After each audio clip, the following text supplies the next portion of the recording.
Hello, and welcome to Time of Death. I'm your host, Dee. And I'm your host, Ris. Wrist, why do you enunciate your T's so efficiently? Because, and I'll tell you, it is good to enunciate so that people understand you and can fully comprehend what you are saying. That's a terrifically thrilling tale, right? Well, shall I begin the case? Yes, let me just give a quick info session. People are listening to this and they're probably literally lost their minds. Let me just give some quick info to our listeners. What is the info? The info is same as every week. For those of you who've heard it before, just fast forward about 15 seconds. But those of you who have not heard it before, Hit the little circle button now. So, we are two nurses that like to talk true crime. We like to talk about cases that feature medical professionals as the perpetrator or the victim. And we like to talk about cases that have a heavy medical influence to them. So sometimes we do not even talk about cases that have medical professionals in them, but we still somehow get it to qualify as a good episode. Or I'm not going to say good episode, a potential episode. We make the rules. This is our kingdom. This is our kingdom as far as the eye can see. Anything the light touches, Riss. It's part of our kingdom. So this week, Mom is going to do the case. So take it away, Mom. Hi, and once again, we have the discretion to decide whether our case will involve any people in the medical profession. And in this case, it does not. But it is a very interesting case. And the case is one that's, for me, it's pretty personal. I typed it up and I did the research and I typed it and I can chime in as needed. And my mother, not Riss's mother, will present. Our mother. My mother. She was mine first. So, Mom, you have no idea what this case is? Oh, yes, I do. Do No, you? She doesn't. I can ad lib. Well, And I can read very well. she is a good storyteller. She is. So go for it, Mom. Thank you, ladies. And I'm both your mothers. And I'm a mother of another person that's not here. But He shall not be named. and we will not ever forget any of my three. Okay, so He's also the favorite. I just want to go on the record and make sure that's very clear. Dee, I've been telling you this for years. Since you were born, I have no favorites. He was not She around can't when even I say was that born. with a straight face. It's just so ridiculous. I love you all the same. Our case tonight is where intrigue meets the unexpected. Today, we're diving into a gripping tale that blends the commonplace with the criminal. With thousands at risk, one nurse's sharp eye and quick thinking cracked the case wide open. Wait, I thought you said this had nothing to do with the medical field. She was going to do a case. Rip. I was joshing them and I said I didn't have anything ready. Little do you know, on the 21st, I typed that puppy up. So, Mom was fully prepared to just launch into a tale. Right, Mom? Hey, Hey, it's the, you gotta do what you gotta do. you always got something up your sleeve, don't you? You gotta do what you gotta do. Wait, can I just say, Dee told us about 25 minutes ago, because I always forget, is it my turn or is it your turn? So I said, Dee, is it your turn or my turn? She's like, your turn. And she had me for a second there, but then I realized. It was more than a second. It was way more than a second. I had your goat going. And then she I said, no, Dee, I did the PMDD case last week. And she's like, I forgot you did that case. Oh my God, I have nothing. Oh my God, Mom, you're going to have to take it. Mom, without skipping a beat, said, sure thing. I got this. She's a real one. She's a real one. That's why she's, what is it, coming off of the bench. Mom. My kids need me on there. I know. But getting like you're coming off the bench because we're starters, and we're on the bench now. You're running the show. You were a bench warmer. Now you've been I get upgraded. it. Okay. Well, wait a minute. I got to start all over because I don't remember where I stopped now. This is literally the beginning. Okay. Our case tonight is where intrigue meets the unexpected. Today, we're diving into a gripping tale that blends the commonplace with the criminal. With thousands at risk, one nurse's sharp eye and quick thinking cracked the case wide open. Imagine a scenario where an OTC medication turns into a pivotal clue in a real-life thriller. Excuse me. That baffled investigators and captivated the nation. She's unstoppable.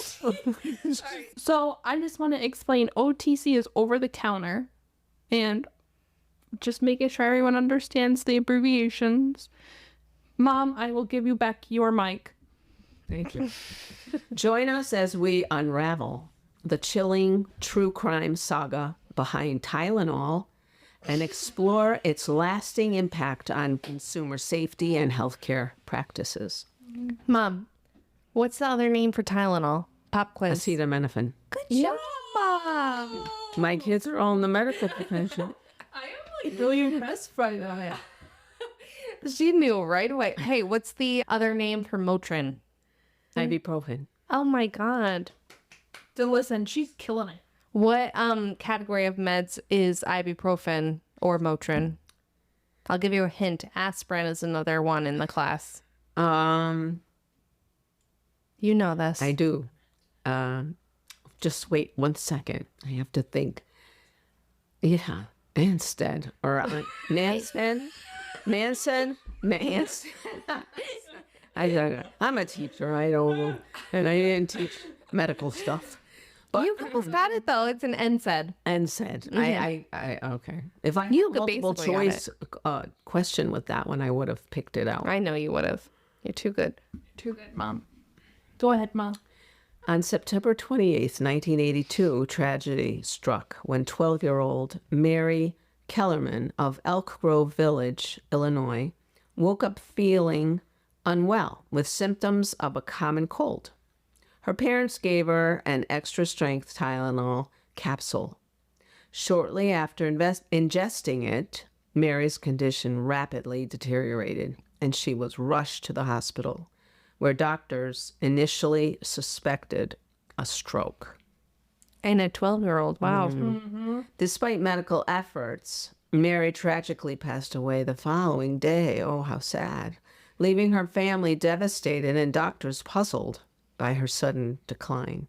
I think I remember this. Yeah? The following day, September 29, 1982, in nearby Arlington Heights, Illinois, Adam Janis, a 27-year-old postal worker, returned home from work feeling under the weather. He reached for a bottle of extra-strength Tylenol and took a capsule to ease his symptoms. Within hours, Adam collapsed and was rushed to the hospital, where he was pronounced dead from what appeared to be a sudden heart attack. Unaware of Adam's fate, his brother Stanley Janis, 25, and sister-in-law Teresa Janis, 20, also took Tylenol from the same bottle. Both Stanley and Teresa succumbed to death. The deaths of the Janis family members were not isolated incidents across the Chicago area. That same day, Mary McFarland, a 31-year-old flight attendant, Paula Prince, a 35-year-old homemaker, and Mary Rayner, a 27-year-old new mother, also ingested Tylenol from different bottles. What the heck is going on with this Tylenol? Like the Janices, all 3 women rapidly fell ill and died. Their deaths initially attributed to sudden cardiovascular collapse or stroke. Now, they were tampered with, right? No spoilers, please. No spoilers. Okay. Wait, I let me ask remember something. this because I was alive during this time. And Wow. this was a real scary thing. You were also alive during some other prolific serial killers, interestingly enough. Like who? Like, Jack the Ripper. But, no, Boston Strangler. Who was that guy? Oh, I forget his name. Ted Bundy. Yep. I don't remember anybody else. Zodiac Killer. When was that? 80s, I believe. Yeah, arrest. It's the 80s. Yeah, How are you a true crime boss when you don't know that? Yeah, no, I remember those. It was a scary time. Nurse She Helen. calls herself a professional sleuth. She is. I'm a professional. Nurse Helen I'm Jensen. probably wrong. It probably wasn't even the 80s. Let me check. Hold on. Let me check. Let me prove myself right. You don't think it's the 80s? I don't know when it was, but I know it wasn't. Well, the Zodiac Killer was, I think, the 80s or 90s. No, I think it was 80s because I didn't have children. You're wrong. What? 60s. 60s. Zodiac murdered 5 known victims in the San Francisco Bay Area between December 1968 and October 1969. Well, I was alive. You were. I was there. I was around. I was hanging. I was hanging. Okay. Nurse Helen Jensen was dispatched as the area's only public health official and played a pivotal role in the investigation. She visited the Janis household and found a Tylenol bottle with a receipt showing it had been purchased the same day as the deaths occurred. Wait, this was a nurse that went in? She was the only public health official dispatched by the county to investigate these mysterious deaths because the majority of these people were very young. Yes. You know what? You gotta send somebody, send a nurse. Send a nurse, They'll get it thoroughly done. not a teacher. Insulted. I'm a teacher. A teacher. You were. Mom would have gotten it. Mom was like, God damn it. What the hell's going on here? This ain't no stroke. I would have. It was very suspicious to me. I was reading this too. And then, you know what? Younger people, if it's older people that were ingesting it, it would probably go undetected because, hey, they're having a stroke, they're having a heart attack. Yeah, just comes with age. Observant. Because, the thing is, you do have to notice things. And I mean, I think it makes sense that a nurse would notice anything with medication. She might not notice, a misspelled word or something like a teacher, because we're geared by our profession to be paying attention to certain things. Did she like just a call us policeman. illiterate? Yeah, I'm pretty sure you did. What's that? What's that? Oh, calling it? No. It wasn't Well, meant that. listen, girls, if there was something that needed to be spelled, that's like, guess what? Guess what? We have to be able to spell these medications. Well, I go to you guys for spell check. Epic, I don't think has spell check. I know spell things wrong every day, all day. You do? My mother was my spell check before we had spell check. My mom knew how to spell everything. She really did. She was an excellent speller. She was. Okay, 6 pills were missing from the bottle. She immediately had a hunch and handed it over to investigator Nick Fijos. Fijos contacted Dr. Edmund Donahue, county's deputy chief medical examiner. Donahue, recognizing the potential for cyanide poisoning, instructed Fijos to smell the bottle. To their alarm, Wait. Let me guess. Let me guess what the smell was. What? A sweet almond yes. scent. Oh, you. And guess what? She told someone named Feet Hose to smell it because he smells like feet. Yeah. Like feet. He's not. It smells like feet. Feet hose. Feet hose. How do you spell his name? I'm gonna make a website called Feet Hose. This will be a competition to OnlyFans. Feet Hose. Only feet. Only me. Piss. Because it's P-I-S. Pissos. Maybe. Wait, how do you spell his name? P-I-S-H-O-S. Piss hose. I want to say that. Pisshose.com. Oh, What's don't with look all that of up. the pornography names? Like these X-rated explicit names. Piss hose, feet hose. Oh boy. Okay, to their alarm, they detected an almond scent. An almond-like scent. A hallmark sorry. of cyanide. That's so true, Mom. Who's a professional? Who knew that? You did. Me. Wow. We've talked about this before. This suspicion prompted Donahue to invoke. No, this is like what I put in there in caps. We talked about this before is a prompt to myself to remember to say that. So Mom said it. Okay. And so I just want to give context. It's not capitalized.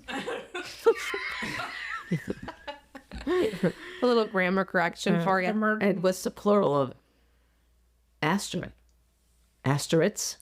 I think asterisks. This is. I'm not sure. I have no idea. I'd have to look that up. I'll look it up. Okay, thank you.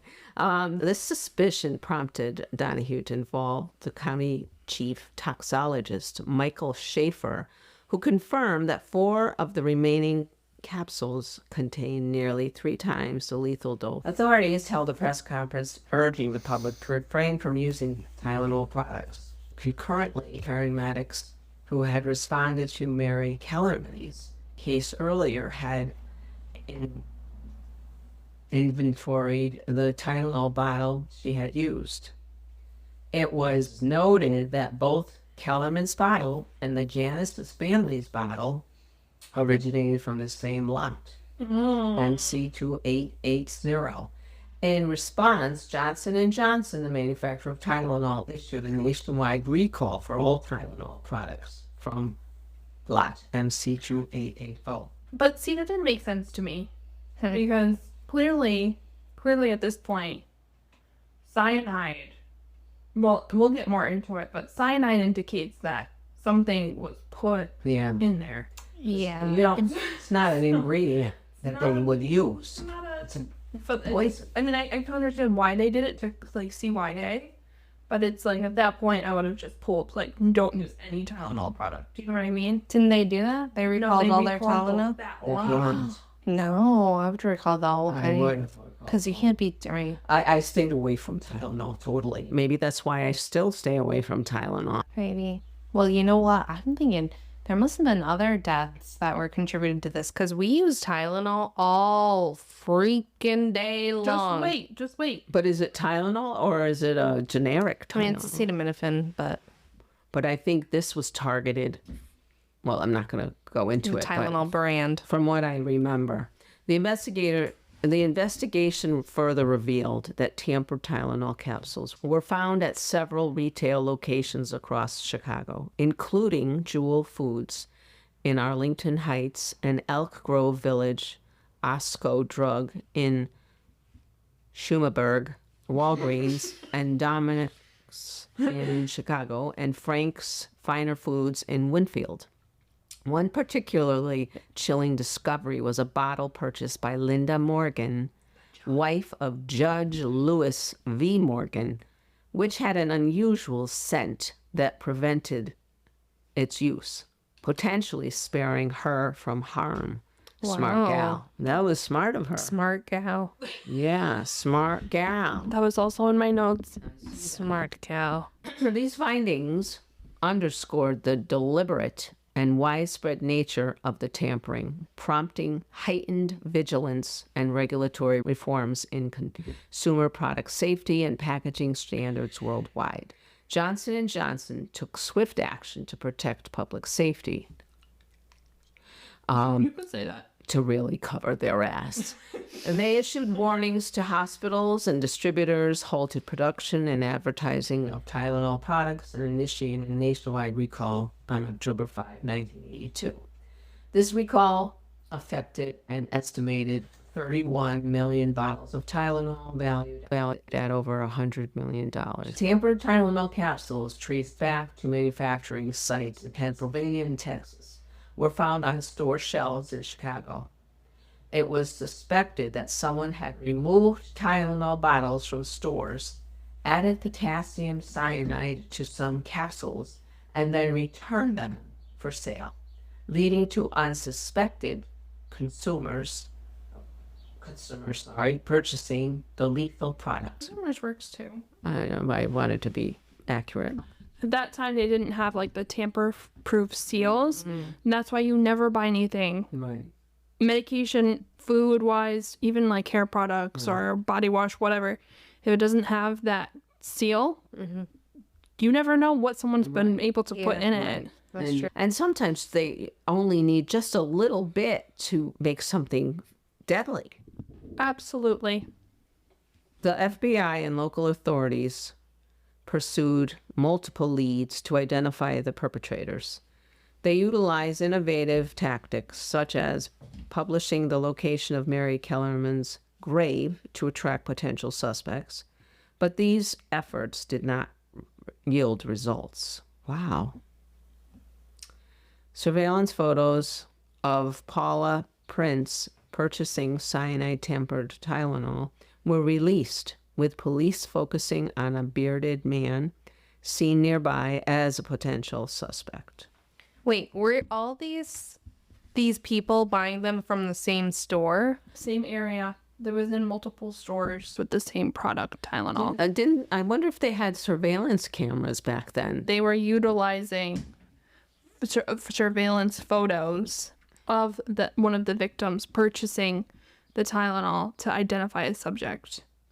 Yes, there was some mention too that about the little 12-year-old girl. They had, was it pictures? Photos of Paula Prince. They had something else. Oh, here, Mary Kellerman's. They utilized innovative tactics such as publishing the location of Mary Kellerman's grave. Well, the reason they did that is because oftentimes the perpetrator will return to the grave site or the area. The scene of the crime. The scene of the crime. And in this case, a young victim. You probably have a strong emotional connection with that. And that's what they were hoping to get from it. And were there any results from the view of the grave? No, unfortunately not. The case remains unsolved. How terribly sad. Yeah, very sad. Very, very sad. James William Lewis emerged as a prominent suspect after sending a letter to Johnson & Johnson demanding money to stop the poisoning. Although he was convicted of extortion, DNA evidence did not link him to the tampered Tylenol bottles, and he consistently denied involvement. So he said, I will stop poisoning the bottles if you give me money. Oh, okay. Okay, you give me money and I'm going to stop, but he wasn't the one doing it. Roger Arnold, a dock worker, came under suspicion due to his possession of potassium cyanide and erratic behavior. He was implicated but never formally charged in connection with the poisonings. In early January 2009, Illinois authorities reopened the investigation into the Tylenol murders. In 2010, DNA samples were gathered from both Lewis and Roger Arnold, whose body was exhumed for this purpose. There's one body with two people? It's an error on my part. Oh, okay. It's bodies. Bodies were, there's my teacher. Okay, whose bodies were exhumed for this purpose. However, neither individual's DNA matched samples found on the tampered Tylenol bottles, complicating the investigation. On May 19, 2011, the FBI made headlines by requesting DNA samples from Unabomber Ted Kaczynski in connection with the Tylenol murders. Kaninsky denied any involvement with potassium chloride cyanide and had previous ties to the Chicago area, where earlier Unabomber incidents occurred. Case remains unsolved. This is very interesting. I remember this. It shook a lot of people. Mm-hmm. I think they had the capsules with the little beads inside before. I don't think they do that anymore. I think what was impacted were the capsules. Mm-hmm. And because if you just open it, you know, and the little beads would come out. They don't have those anymore, do they? They do for other meds. They have the yeah? capsules. Usually it's like an extended release or controlled release. They have formula. capsules for Tylenol. Do they? Mm-hmm. Yeah, they do. They are But they're extended release. solid. They're not the capsules with the little dots in them. I don't know about that. I don't know too much about 'Cause Tylenol. It The used to, psych meds I know, but Tylenol, yeah, because they have capsules now, but they're solid. No, These- I think they're powder. There's powder inside. But the others were, and you could open them. Yeah, I think these you still can. Oh, maybe, I don't know, but They definitely have capsules for Tylenol. okay. but the most important element is the seal. Yes, for certain. The seal. Feels for everything. Milk, dairy products, everything. Beauty products. Anything you want to add, Mom? Any words of wisdom? Unfortunately, we have to be proactive and we have to realize there are some people in this world that are trying to be hurtful of other people. And no matter what you're doing, you always have to keep that in your mind. Whether you're parking your car, whether you're buying groceries, cosmetics, walking, you know, with earbuds in, you have to always be alert to your environment and your surroundings, always. And whatever you're consider buying or who you're with, just always try to be aware, not so much engrossed in what you're at. You know, it's unfortunate, but it's necessary to be safe.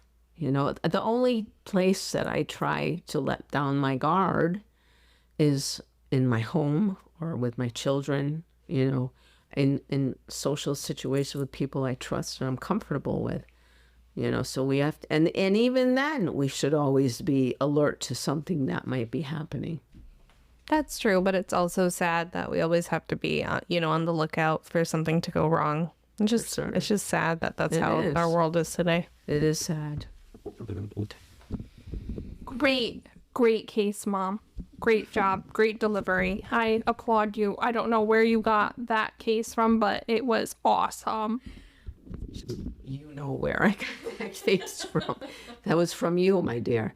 And it was a pleasure being part of this with both of you. It always is a pleasure. I'm so proud of you both. I love you all. Oh, to all of our fans. Mom loves you. We don't even hear that ourselves. Mom, baloney. I know, Mom just slapped my arm. He said, "What do you mean?" What do you mean, slap? Shut up. Shut up. Don't embarrass me on this podcast. I'm embarrassed. I don't get embarrassed. Ris told Mom, she goes, move the mic before you say anything. So now Mom will respond, and then she's so cute. She just goes, yeah, like I said. All right. Well, you know what, guys? Great case, Mom. That's so true that we always have to be cognizant of our surroundings and cognizant of any thing that may be suspicious, just like that judge's wife who scented the cyanide. You said scented? Smelled the No, cyanide. you said scented. I did say scented. Dee. Thank you for embarrassing me. Scented. She scented it. She scented it like a Are you little going to keep hound. that or are you going to edit it out? I don't know yet. She scented the cyanide. I just want to make a quick clarification because last episode we had, of course, little baby Lily, the puppy. Your cores are going to clarify this. Your cores are going to clarify this. Dee asked Lily, the puppy, if she farted. Not me. No, I was asking you. What are you talking about? You ripped one. Dee! She ripped multiple parts. Dee! What? Why are you flaming me? She sent it. To be clear, I did not fart on this podcast. I always do it off air. She totally farted. Some things should not be said. We are ladies. We are ladies. We don't count love farts or period poops or anything nasty. Jimmy asked me about period poops. He listened to the episode. He was like, what do you mean by period poops? I said, well, Jimmy, I'll tell you. Let me let you know. All right. Well, anyway, thank you all for listening. If you enjoyed this episode, feel free to like us, share us with your friends, family members, your mother, father, your puppy, kitten. Maybe friends, so they can follow us. If you have any. Are you just insult our listeners? No, I'm just saying maybe some people don't. That's mean, Dee. You can get rid of it. What a mean little lady. Because I don't really have like a lot of friends. I was thinking about that. Yeah, me either, but like, I don't want anyone to tell me I don't have friends. I know, like, my family, my buddy DT. DT. DT. I list you guys as my friends too, and Jimmy always laughs at that. But you know what? It's true, because this is beyond family ship. This is friendship. But we don't want to sound I can't keep that in there because we don't want to sound like losers. You are a loser. It's okay, Dee. You're just... No, I know you're going to revenge keep this because I blamed you for partying all the time. No, that was It wasn't real. All right. So thank you guys. Mom, a wonderful presentation. Yes. Great research. Yes. Awesome job. It's such a pleasure to be with you both. I can't even tell you that you made my week, Mom, month. I have a, what's the word? Oh, Mom, I have a proposition for you. Go for it. How would you like to replace Dee as my co-host? No. I would never do that. I would never do I'm going to leave you. I'm leaving. Goodbye. No, I wouldn't. That really hurt And my you feelings. don't mean You that. really hurt my feelings this time, Riz. You really did it this time. Goodbye. All right, let's sit down. All right. Anyway, thank you all. Thank you all for listening. Have a great freaking night. You're a real piece of work, Riz. Dee, come back here, Dee. No. Where are you? Where is she going, Mom? No idea. Dee, come on, we gotta sign off. Come on.